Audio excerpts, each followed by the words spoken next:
News in Brief. Greetings, Africa. This is Imene Nouad with the News in Brief.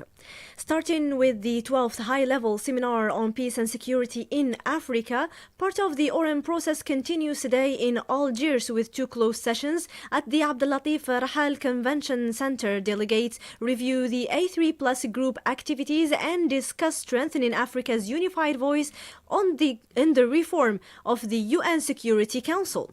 Algeria's Foreign Minister Ahmed Attaf calls for renewed commitment to African solutions to African problems and for defending Africa's priorities in multilateral reforms.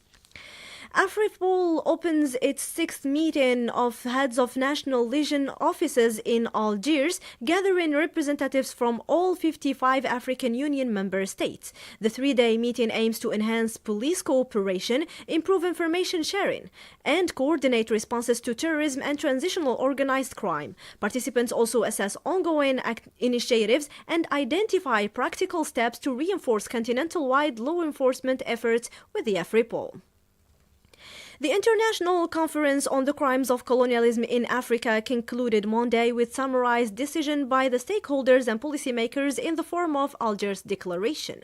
African experts finalized the declaration, recognizing colonialism as a crime against humanity and calling for continental framework for justice and reparations. The text highlights the long-lasting human, economic, cultural, and environmental harms caused by colonial rule and seeks strengthening African unity in pressing former colonial powers for accountability. The declaration is set to be submitted to the African Union Summit in February 2026 for ratification.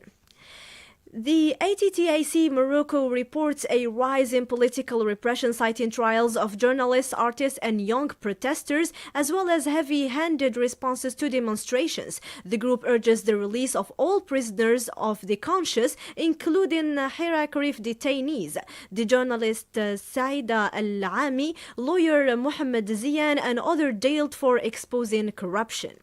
More than 100 Moroccan organizations condemn what they described as increasing state pressure on online freedom of expression. They warn that regulatory bodies and new legal proposals are being used to control independent voices and emphasize that the National Press Council is not a licensing authority for digital content. The group calls for ending precautions targeting youth and activists for peace online expression. Sudan Sovereign Council President Abdel Fattah al-Burhan says no solution to the conflict is acceptable unless it includes the total dismantling and disarmament of the Rapid Support Forces. Speaking in Port Sudan, he reaffirms that the army will not negotiate while the RSF remains active. The conflict, ongoing since April 2023, has killed tens of thousands and displaced nearly 13 million people. An ECOWAS delegation led by Sierra Leone President Julius Maada Bio meets Guinea-Bissau's transitional authorities in effort to resolve the last week coup. Talks are described as constructive, with a proposal for a one-year transition expected to be discussed at December 14th ECOWAS summit. The Electoral Commission says it yet cannot release voting results due to missing data, while rival camps continue to claim victory. That's all for now. We will catch you again at the top of the hour with Sihan Bougazi on the French-speaking Roundup, and then later on the Harvest with yours truly, Imene Nouad. Until then, keep enjoying our programs with